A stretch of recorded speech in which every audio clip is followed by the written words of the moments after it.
हमने कहा था कि किसानों को समय पर गन्ने का भुगतान मिलेगा। जब भाजपा आई थी पश्चिमी उत्तर प्रदेश से ही आई थी और यहीं से जो है दूसरा रास्ता खुलेगा। जहां पर कभी मुजफ्फरनगर का दंगा होता था,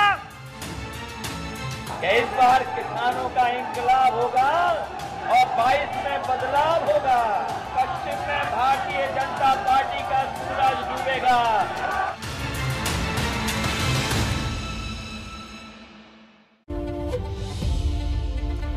नमस्कार, मैं हूं सुमित अवस्थी। आप सबको गणतंत्र दिवस की बहुत सारी शुभकामनाएं। इंडिया चाहता है आप इस वक्त देख रहे हैं और मैं इस पूरे मोन्टाज को देखने के बाद आप समझ गए होंगे कि आज पश्चिमी यूपी पर फोकस कर इस चर्चा को मैं करने वाला हूं, इस डिबेट को मैं शुरू करने वाला हूं। लेकिन इस वक्त की एक बहुत बड़ी खबर आ रही है। पहले उस बड़ी खबर से आपको तारुफ करा दें और फिर मेहमानों के पास चलेंगे। इस वक्त की ये ब्रेकिंग न्यूज है। आज अमित शाह की बैठक हुई थी जाट नेताओं के साथ और गृह मंत्री अमित शाह ने जाट नेताओं को अपने साथ बातचीत के लिए बुलाया था। लेकिन अब उसके बाद उन्होंने वहां पर एक बात कह दी कि जयंत चौधरी जो है आरएलडी के नेता, वो गलत रास्ते पर चले गए हैं। उनको साथ लाने का इशारा भी बीजेपी के नेताओं ने किया। इस पूरी घटनाक्रम पर अब जयंत चौधरी का रिएक्शन भी आ गया है। जयंत चौधरी राष्ट्रीय लोकदल के नेता हैं, समाजवादी पार्टी के साथ मिलकर चुनाव लड़ रहे हैं, अखिलेश यादव के सबसे बड़े गठबंधन साथी हैं। उन्होंने जयंत चौधरी ने बीजेपी के इस कथित दोस्ती वाले प्रस्ताव को ठुकरा दिया है। जयंत चौधरी ने एक तंज भरा ट्वीट किया है और उन्होंने कहा है कि न्योते का तो मुझे नहीं मालूम, लेकिन बीजेपी उन 700 परिवारों को पहले न्योता दे जिसके आपने घर उजाड़ दिए। न्योता मुझे नहीं, उन 700 किसान परिवारों को दो जिनके घर आपने उजाड़ दिए हैं। यानी जो जयंत चौधरी की ओर चारा डाला गया था, पासा फेंका गया था, उसको जयंत चौधरी ने तुरंत ही रिजेक्ट कर दिया इस ट्वीट के साथ ही। बता दूं, आज बीजेपी के नेताओं ने, सांसद परवेश वर्मा, उनके घर पर जाट नेताओं की बड़ी बैठक रखी गई थी जिसमें खुद अमित शाह साहब मौजूद थे, गृह मंत्री। और उसके बाद ये खबर आई निकलकर कि जयंत चौधरी को साथ लाने की कोशिश चुनावों के बाद की जा सकती है। बीजेपी के हर बड़ा जाट नेता जयंत चौधरी को साथ रखते हुए तमाम स्वर उसके सुनाई दिए, चाहे वो परवेश वर्मा हो, चाहे वो संजीव बालियान हो या फिर कैप्टन अभिमन्यु हो। आज शाह ने कहा था, अमित शाह ने, कि जयंत चौधरी ने गलत घर चुन लिया है, लेकिन बीजेपी का दरवाजा जयंत के लिए हमेशा खुला हुआ है। बीजेपी को उम्मीद है कि जयंत चौधरी देर सवेर वापस बीजेपी की तरफ आ सकते हैं, जिसे जयंत ने ठुकरा दिया है। बता दें कि जयंत चौधरी समाजवादी पार्टी के साथ गठबंधन में है, अखिलेश यादव के साथ। जयंत चौधरी को चुनाव के बाद भी साधने की रणनीति गृह मंत्री अमित शाह ने बना ली है। शाह ने कहा कि चुनाव के बाद जाट समाज जयंत को समझाएगा और जयंत वापस बीजेपी की तरफ आ जाएंगे। जाटों की नाराजगी दूर करने के लिए अमित शाह ने कहा, आरक्षण समेत जाटों की तमाम मांगें पूरी की जाएंगी। ये वादा बीजेपी ने 17 में और 19 में पहले भी किया था जाट आरक्षण का। वो बात आज अमित शाह ने कही कि उस मांग को पूरा किया जाएगा। तो 2014 से बीजेपी का पश्चिमी यूपी में डंका बज रहा है, लेकिन 2014 का चुनाव हो, 2017 का विधानसभा चुनाव हो या फिर 19 का लोकसभा चुनाव, हर चुनाव में आरएलडी बीजेपी से अलग रही है। लेकिन इस बार भारतीय जनता पार्टी बहुत शिद्दत से राष्ट्रीय लोकदल को याद करती हुई दिखाई दे रही है। आप सुनिए कि गृह मंत्री शाह के बाद बीजेपी के तमाम बड़े जाट नेता कैसे जयंत चौधरी को पुचकारने में लगे। जयंत चौधरी को लेकर उन्होंने क्या बोला? जयंत चौधरी जी को लेकर जो उन्होंने बोला कि आगे बहुत सारी संभावनाएं हैं इलेक्शन के बाद। अभी तो उन्होंने क्योंकि एक घर चुन लिया है, इलेक्शन के बाद में बहुत सारी संभावनाएं होती हैं, तो यहाँ के लोग, सारे समाज के लोग जयंत से बात करेंगे और पार्टी का दरवाजा हमेशा उनके लिए खुला है। नहीं, उनका कहना यह था कि ये गठबंधन दिल्ली और लखनऊ का है, आम जनता में जो निश्चय हैं वो आपस में गठबंधन नहीं हो सकता। ना कोई भी नहीं चाहता पश्चिम उत्तर प्रदेश में कि अखिलेश यादव मुख्यमंत्री बने, तो उन्होंने इसी बात की तरफ इशारा किया है। क्या उन्होंने ऐसा कुछ कहा कि आप लोगों से इशारा किया कि वो गलत रास्ते पर चले गए हैं? भविष्य में क्या हो सकता है कुछ कहा नहीं जा सकता, भविष्य तो संभावनाओं का खेल है। कहीं ना कहीं जयंत चौधरी जी ने एक बहुत बड़ी भूल की है, तो वो भूल सुधार करके कभी भूले जो आज भटके हुए हैं, कभी राष्ट्रीय मुख्य धारा में आना चाहेंगे तो भारतीय जनता पार्टी तो सबको साथ लेकर के चलने वाली पार्टी। तो बीजेपी के 3 बड़े जाट नेताओं को सुना, पश्चिम यूपी से आते हैं और वो सीधे तौर पर इस बात की बात कह रहे हैं कि जयंत चौधरी से गलती हो गई, उनको वापस लौटना चाहिए। आखिरकार क्यों राष्ट्रीय लोकदल के इस नेता को पटाने में बीजेपी लग गई है, इसी पर बड़ी बहस। हमारे साथ खास मेहमान पश्चिम यूपी के जाट नेता और किसान नेता क्या करेंगे, खास मेहमान जुड़ रहे हैं, परिचय करा देता हूं, फिर आपस में बातचीत को आगे बढ़ाऊंगा। मेरे साथ राकेश टिकैत साहब है, भारतीय किसान यूनियन के नेता, गन्ना मंत्री है यूपी सरकार के सुरेश राणा जी, भारतीय जनता पार्टी को रिप्रेजेंट कर रहे हैं, आपका भी स्वागत है। और शाहिद सिद्दीकी साहब हैं जो कि राष्ट्रीय लोकदल के बड़े नेता हैं, उपाध्यक्ष हैं, आपका भी इस चर्चा में स्वागत है। मेरा पहला सवाल, सीधा सवाल, टिकैत साहब मैं आ रहा हूं, सुरेश राणा से एक बार बात कर लेता हूं क्योंकि सभा में जाना है। सुरेश राणा ये बताइए कि क्यों जयंत चौधरी याद आ रहे हैं?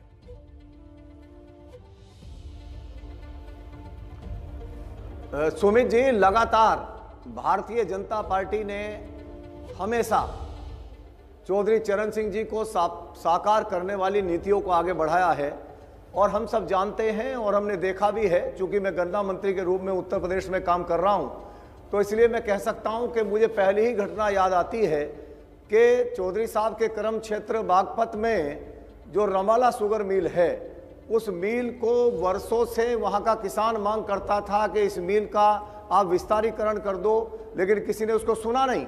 मुझे याद है कि जैसे ही योगी आदित्यनाथ जी से इसकी चर्चा हुई किसानों की, तो सबसे पहले चौधरी साहब के जन्मदिन पर माननीय मुख्यमंत्री जी ने 500 करोड़ रुपए की लागत से वो नई चीनी मिल बना करके चौधरी साहब के सपनों को और समर्पित करने का काम उस शुगर मिल को किया।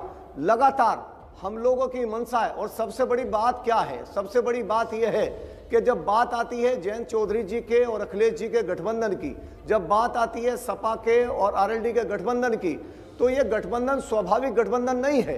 ये गठबंधन दिल्ली का गठबंधन हो सकता है, सुरेश भाई नेताओं का गठबंधन हो। एक काउंटर क्वेश्चन आपसे सुरेश भाई, क्योंकि आपको जाना है इसलिए मैं जल्दी में पूछ रहा हूं। एक काउंटर क्वेश्चन आपसे, क्या ये नहीं समझा जाए कि बीजेपी अपने दम पे लड़ पाने में पश्चिमी यूपी में नाकाम है, उसको एक बैसाखी चाहिए राष्ट्रीय लोकदल की? नहीं, भारतीय जनता पार्टी अपने दम पर लड़ने में सक्षम ही नहीं बल्कि पूर्ण बहुमत की सरकार बनाने जा रही है। और आपने देखा भी होगा कि उन्होंने कहा है गलत रास्ता चुन लिया। अब गलत रास्ता चुन लिया ये बात तो इसलिए कही जा रही है कि आपने देखा होगा कि अभी एक वीडियो वायरल हो रहा है और वीडियो में लोग बोल रहे हैं, समाजवादी पार्टी के लोग बोल रहे हैं घूस भर देंगे और घूस भर देंगे, ये कर देंगे, वो कर देंगे। कोई कह रहा है कि और तमाम प्रकार की भाषा जो जहरीली भाषा है। सर और जिस सुरेश भाई देखिए, आपके पास वक्त कमी है तो वक्त मेरे पास भी कम है, 2 मेहमान और भी हैं। देखिए आप या तो पूरा डिबेट में बैठेगा मेरे साथ, उठ के मत जाइएगा, मेरे को सबको समय देना है। सुरेश भाई देखिए, ईमानदारी से बात कर रहा हूं, मुझे बताइए जब राष्ट्रीय लोकदल का गठबंधन हो गया, सीटें अनाउंस हो गई, तो आज की तारीख में 26 जनवरी के दिन पर चुनाव होना है 10 फरवरी को, 15 दिन पहले क्यों चारा डाला जा रहा है राष्ट्रीय लोकदल के आगे? ये बीजेपी की कमजोरी नहीं दिखा रहा है कि हमारे पास तैयारी नहीं है, हमको आरएलडी की जरूरत है? सुमित भाई, यदि गलत बात है और कोई किसी को लगता है कि ये रास्ता गलत है तो कभी भी बोल सकता है ये रास्ता गलत है। और ये केवल भारतीय जनता पार्टी के किसी नेता ने नहीं, बल्कि ये बात तो आम जनता बोल रही है। माननीय गृह मंत्री जी ने यदि कहा है तो माननीय गृह मंत्री जी ने भी बहुत विचार करके बोला होगा, चूंकि स्वाभाविक रूप से युवा नेता जयंत चौधरी है और यदि किसी नेता के बारे में उसको सही राय देने के बारे में देश का कोई वरिष्ठ नेता उन्होंने सरेआम आपका स्वीकार कर दिया। किसानों से माफी मांगो, 700 किसानों को याद करो सुरेश भाई, उनसे उनके पास क्यों नहीं जा रहे हैं आप लोग? जयंत चौधरी का ट्वीट है, कोई बच्चे नहीं है, जयंत चौधरी सांसद है। सुमित भाई, मैं किसानों की बात, जयंत चौधरी का ट्वीट पढ़िए ना, क्या लिख रहे हैं? न्योता मुझे नहीं, 700 किसान परिवारों को दो जिनके घर उजड़ गए। आप देख रहे हैं ना? अरे मैं ट्वीट देख रहा हूं, 12,000 किसानों के खिलाफ झूठा मुकदमा किसने कायम कराया था? और वहां किसानों परिवारों पे वोटर लिस्ट सामने रख करके जो सेना में जवान जाने थे, पुलिस में जवान जाने थे, उनके खिलाफ झूठा मुकदमा किसने कराया था? मुजफ्फरनगर में आग लगा कर, पर अब तो वो चले गए ना, किसने किया था? अब तो वो चले गए ना, अब तो गठबंधन हो गया ना, अब वक्त कहां बचा है? बीजेपी को क्यों जरूरत है? बीजेपी क्यों कमजोर वैसा फील करा रही है कि बीजेपी से बस मिस हो गई? गठबंधन दिल्ली का है, गठबंधन दिल्ली का है, गठबंधन जनता का नहीं है, मतदाताओं का नहीं है। और आपने देखा होगा किस तरह से, चाहे वो आप सिवाल खास ले लो, चाहे आप मोरना ले लो, किस तरह से समाजवादी पार्टी ने बहुत अच्छा पॉइंट उठाया, अपने लोगों को प्लांट करने का काम किया। बहुत अच्छा पॉइंट उठाया, भारी असंतोष, बहुत अच्छा पॉइंट उठाया। शाहिद सिद्दीकी जवाब दीजिए इस बात का। असंतोष आरएलडी के आपके ही पॉइंट का जवाब ले रहा हूं। शाहिद सिद्दीकी जवाब दीजिए इस बात का। क्या आपस में फूट पड़ी हुई है गठबंधन में? शाहिद सिद्दीकी साहब, ऐसा है कि बहुत आराम से मैंने उनकी बात सुनी है, अब मेरी बात भी जरा शांति से सुनेंगे। यहां बिल्कुल बात, ये जो बात कर रहे हैं दिल्ली का गठबंधन, तो मैं स्पष्ट कर दूं कि गठबंधन अखिलेश यादव और जयंत चौधरी ने नहीं किया है, ये गठबंधन जनता ने किया, जनता के दबाव में हमने गठबंधन किया है। पहले गठबंधन जमीन पे हुआ है, और जमीन पे ये कोई जाट और गुजर और ये लोग बात करते हैं, जाट गुजर ब्राह्मण और मुसलमान और इसकी उसकी, हमारे यहाँ तो एक ही धर्म है, और इस वक्त जो एक धर्म है वो है किसान का धर्म, और इस धर्म को हम निभा रहे हैं, और सारे किसान बनके एक होके दबाव बनाया है और ये गठबंधन बना है। और यही वजह है कि इतना भारी घबराहट है, परेशानी है कि जो अमित शाह जी 1 साल बैठा रहा किसान, सर्दी में, गर्मी में, बरसात में मरते रहे किसान, कभी गए नहीं, उन्हें पूछा नहीं ये कौन किसान थे। आज उन्हीं किसानों की बात कर रहे हैं, आज उनके आगे हाथ जोड़ रहे हैं, आज उनके जाके गली गली घूम रहे हैं, इसलिए कि उन्हें पता लग गया है कि वहां उनका सफाया होने वाला है। और ये इनके सारे उम्मीदवारों को पता है कि अपने इलाके में नहीं घुस सकते जनता। और ये जनता, ये जाटों की बात करते हैं, जाट नहीं, गुजर है, पाल है, कश्यप है, सैनी है, ब्राह्मण है, हर वर्ग का आदमी, हर वर्ग का नौजवान, औरतें, महिलाएं, दुकानदार। शाहिद सिद्दीकी, शाहिद सिद्दीकी, देखिए आपको मैंने डिस्टर्ब नहीं किया, एक बात का जवाब दीजिए, क्या चुनावों के बाद राष्ट्रीय लोकदल सपा को भूल जाएगी? नतीजा अगर ऐसा आया जहां पे आपकी सरकार नहीं बन रही हो, तो क्या जयंत चौधरी और आप सब लोग बीजेपी से हाथ मिला लेंगे, जो आज इशारा मिल रहा है संजीव बालियान की बातों से, प्रवेश वर्मा की बातों से? नहीं, ये सपने देख रहे हैं, इनका तो जरूरत ही नहीं पड़ेगी किसी को, इनका सफाया होने वाला है पूरे उत्तर प्रदेश में। और लेकिन अगर हमें हाथ कभी मिलाना होता तो 2014 में मिलाते, 14 के बाद 17 में मिलाते, 19 में मिलाते, लेकिन जैन जी ने और चौधरी अजीत सिंह जी ने हरगिज हारना पसंद किया। फिर क्यों कहा हाथ मिलाना? फिर बीजेपी के नेता क्यों कह रहे हैं जयंत चौधरी गलत रास्ते पे चले गए? युवा नेता हैं वो, क्यों जयंत चौधरी के आगे चारा डाल रहे हैं?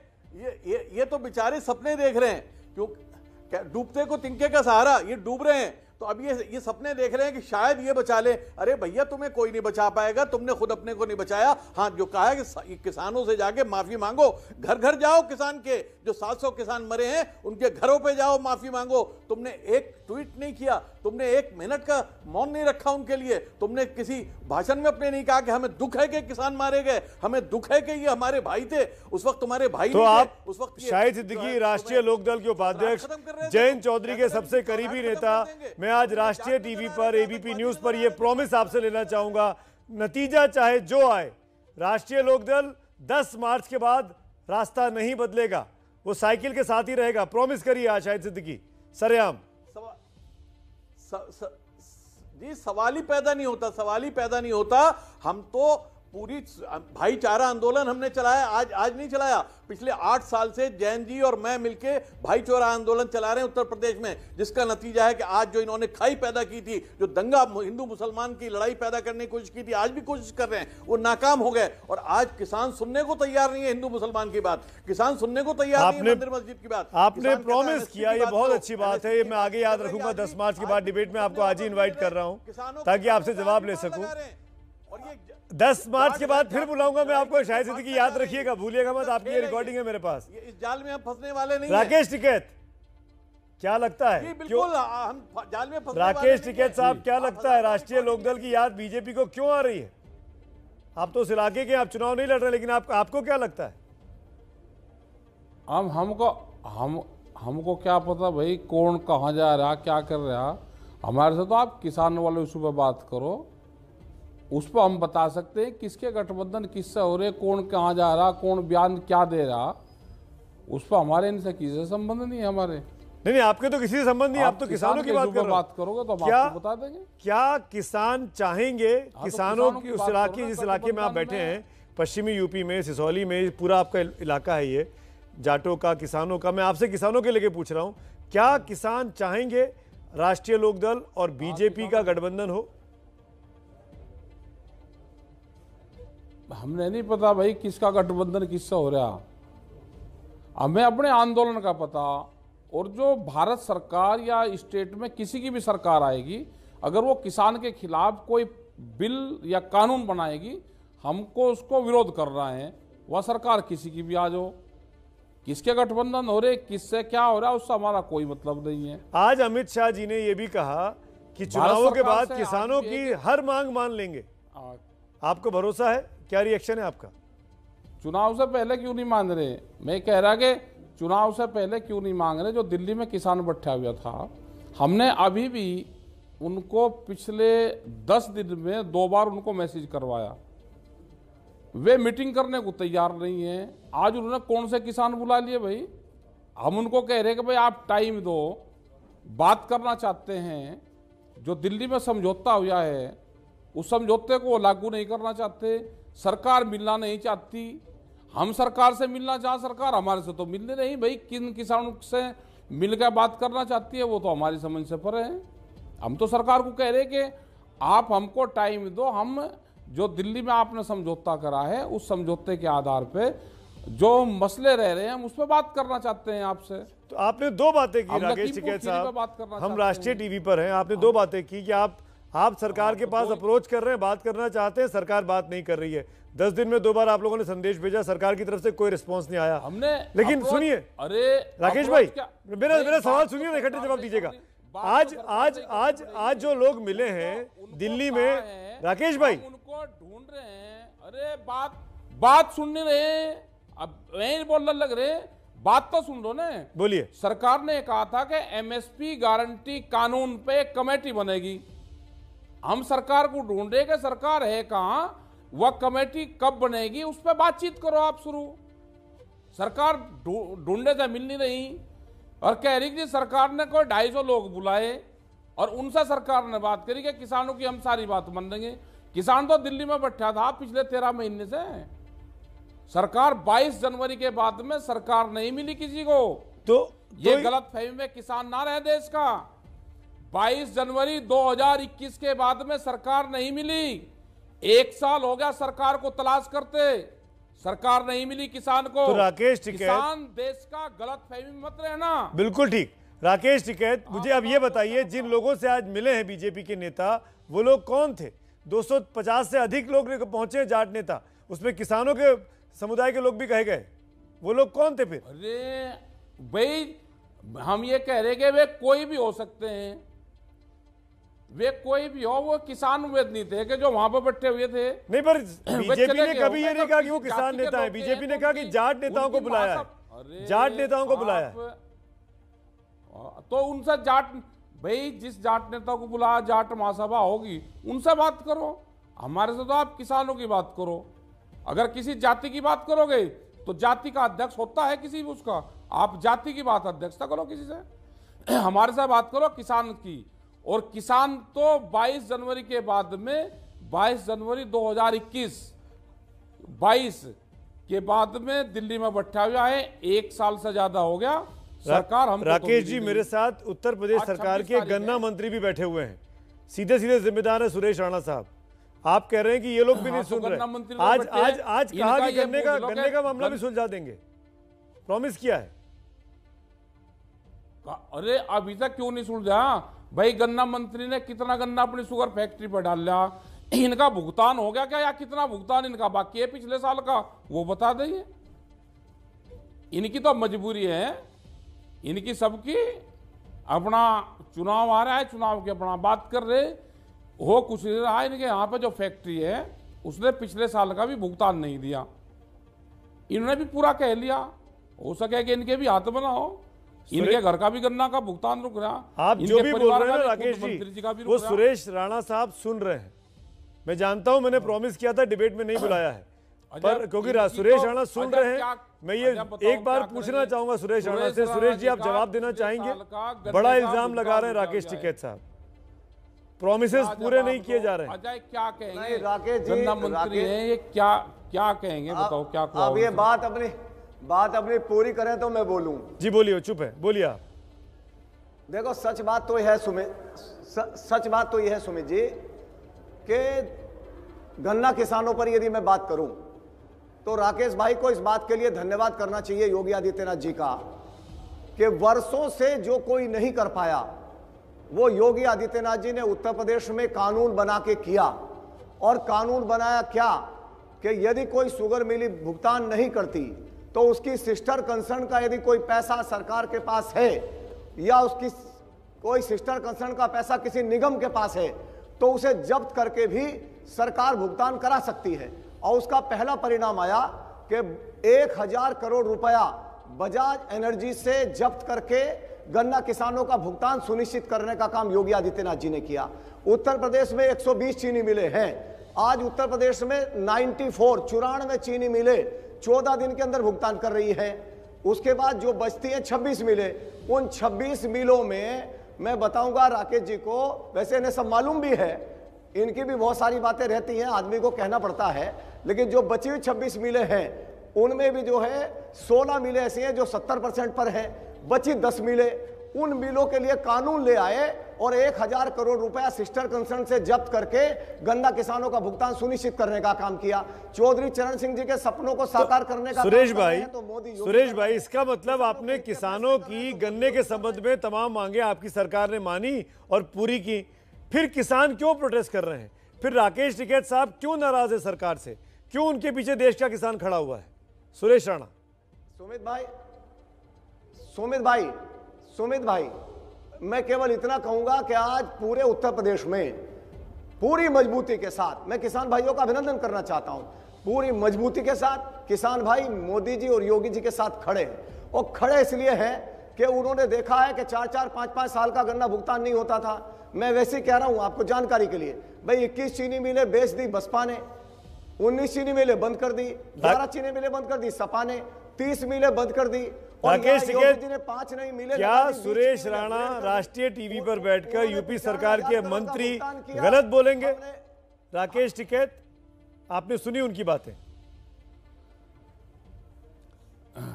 मैं ये कह रहा हूं कि सुरेश राणा जी ये बता दें कि इनका पिछले साल का भुगतान हो गया या नहीं हुआ, बस एक ही क्वेश्चन है। इनसे पूछ लो कि जो इन्होंने गन्ना पिछले साल डाला था इनका भुगतान हो गया क्या? सुरेश राणा, भुगतान कर दिया पिछले साल का आपने?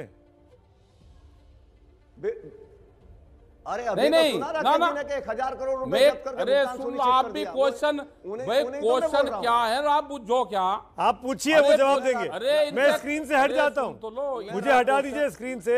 राकेश टिकैत सवाल पूछेंगे और सुरेश राणा जवाब देंगे। राकेश टिकैत पूछिए। मैं कह रहा कि सुरेश राणा जी से ये पूछ लो कि इन्होंने जो पिछले साल गन्ना डाला था उसका इनको भुगतान हो गया क्या? बस एक ही क्वेश्चन है मेरा, बताइए। अरे सुनिश्चित राकेश भाई, सुनिश्चित आप सब लोगों से बात करिए। और सब लोग बधाई दे रहे हैं योगी जी को कि जो समस्या वर्षों से समाधान नहीं हो पाई उस समस्या का समाधान योगी जी ने कर दिया है। और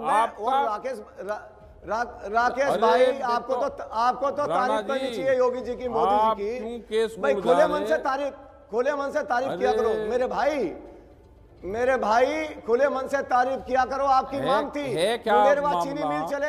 सुरेश भाई उनको बोलने देते हैं। सुरेश भाई उनको बोलने देते हैं, वो सियासी आदमी नहीं है सब। राकेश टिकैत आप कुछ पूछ रहे थे, पूछिए।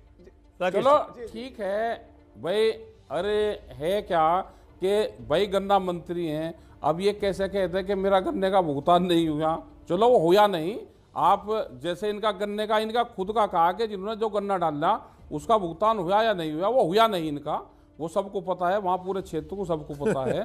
तो आप ये अंदाजा लगा सकते हो जब गन्ना मंत्री का खुद का ये हाल है और वे मुख्यमंत्री जी पे लेकर जाते हैं, मुख्यमंत्री जी का थोड़ा गन्ना होता है।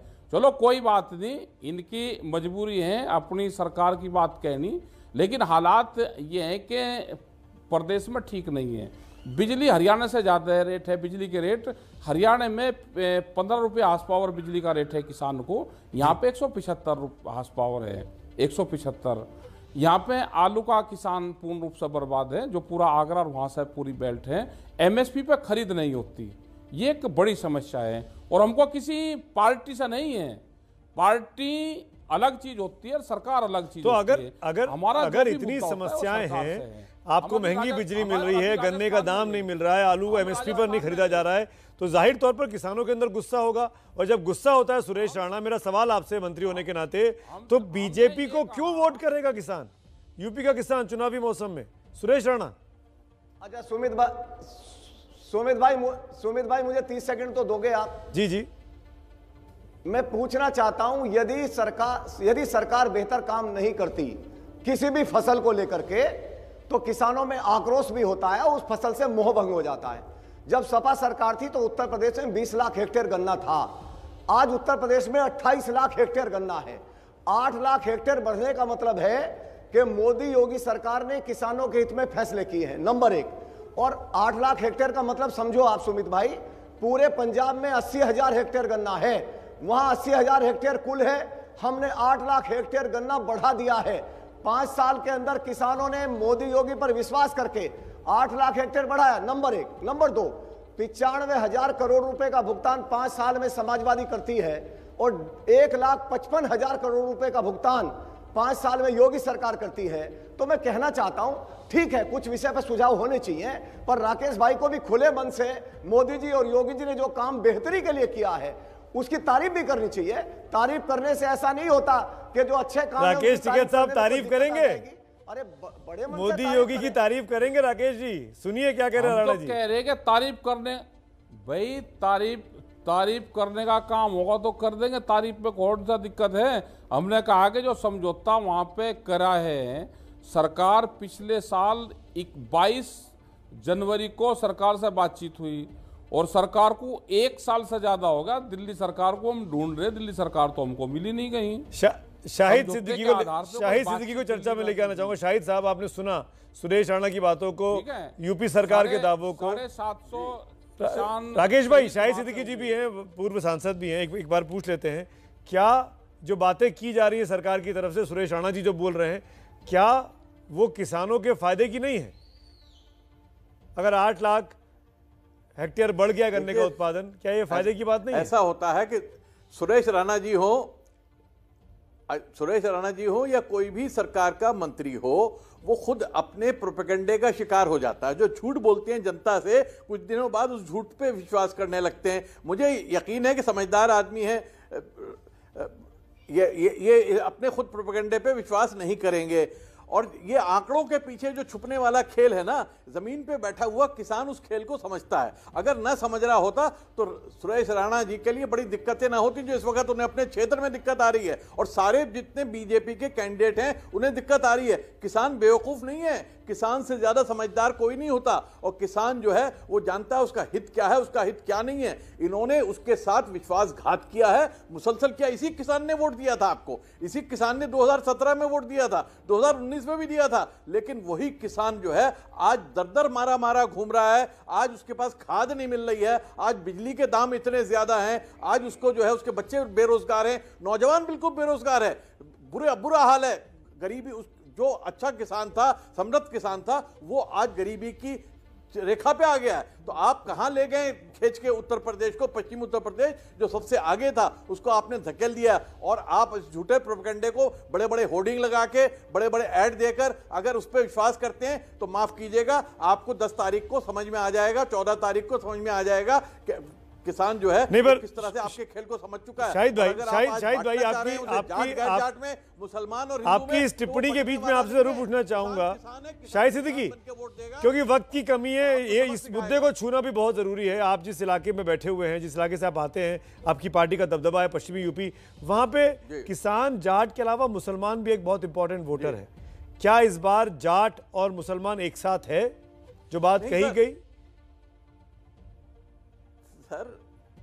सर एक बात समझ ले कि इस बार कोई भी ये नहीं देख रहा कि सामने कैंडिडेट कौन है। उनके लिए कैंडिडेट किसान है, किसान का बेटा है, और जो वोट डालने वाला है वो भी सिर्फ किसान बन के वोट डालेगा। वो 10 तारीख को बटन दबाएगा तो किसान बन के दबाएगा, मुसलमान बन के नहीं, हिंदू बन के नहीं, जाट बन के नहीं, गुज्जर बन के नहीं। वो किसान बन के दबाएगा। आज जब इतनी तकलीफ बढ़ जाती है, जब इतनी परेशानी हो जाती है इंसान को, तो फिर ये याद नहीं करता कि मेरी जात क्या है। ये भरे हुए पेटों की बातें हैं, जात पात धर्म आता है जब पेट भर जाता है, जब पेट खाली होता है, जब बच्चे घर में बेरोजगार बैठे होते हैं, माँ को चूल्हा जलाने को नहीं होता, तब वो फिर ये याद सिर्फ चूल्हा नजर आता है, रोटी नजर आती है। सुरेश रोटी राणा बता रही है आज बच्चों का जो सुरेश राणा हमारे नौजवानों को बता रही है कि हमें किसान ये बनके टिप्पणी को वोट सुना, देना, ये हमें सुन के तो बड़ा खतरनाक सी स्थिति लग रही है बीजेपी भाई जी।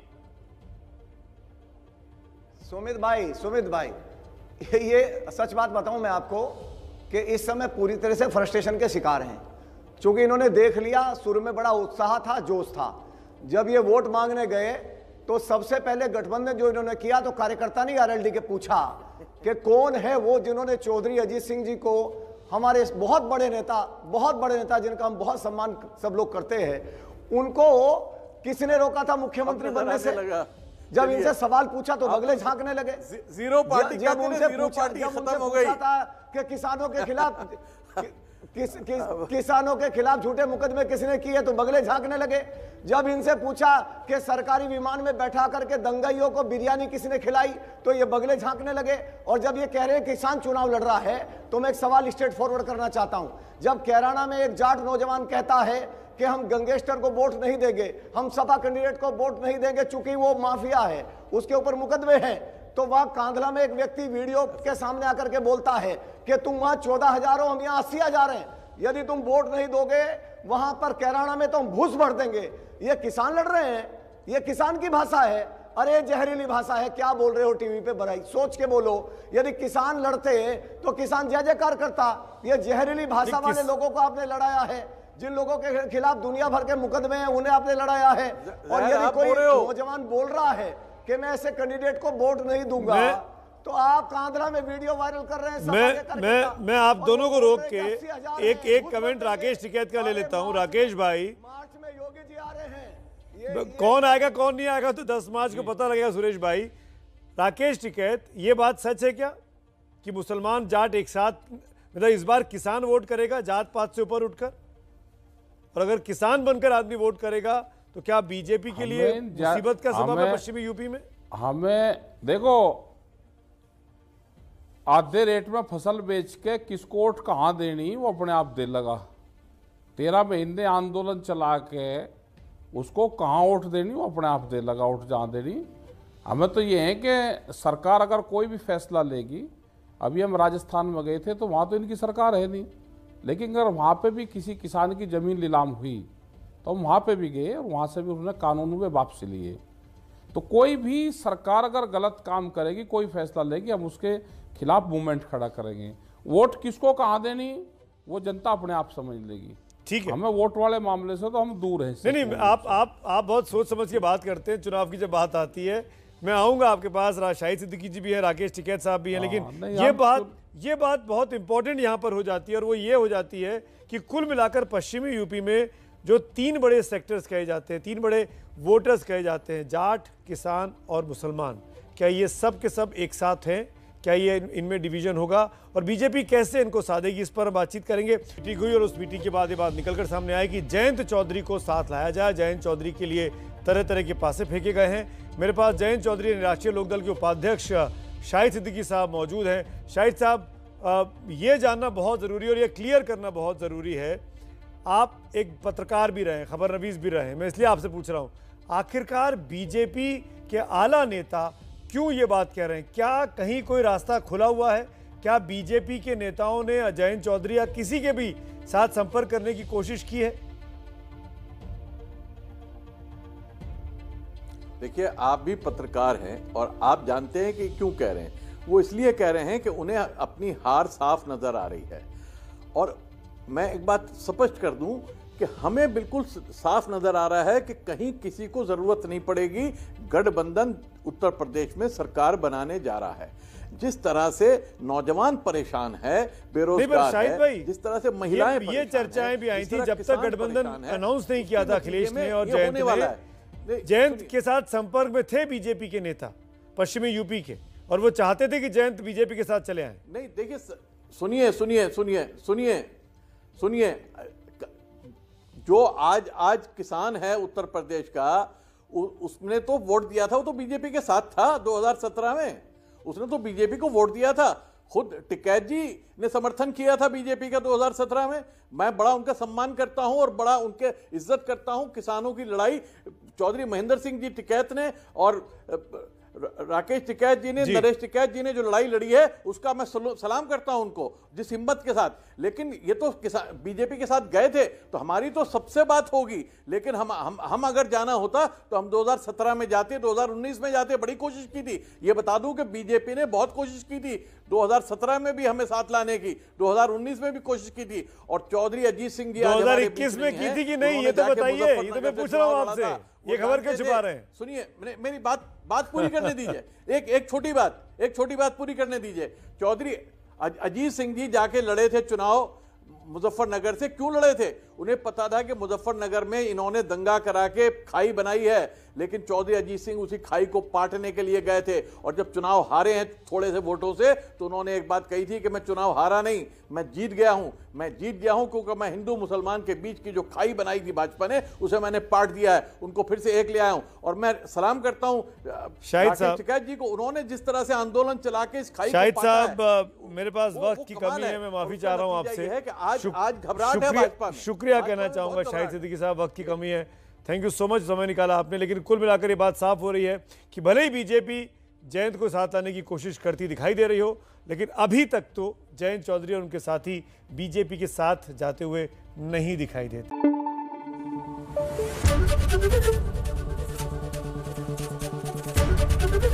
एबीपी न्यूज आपको रखे आगे।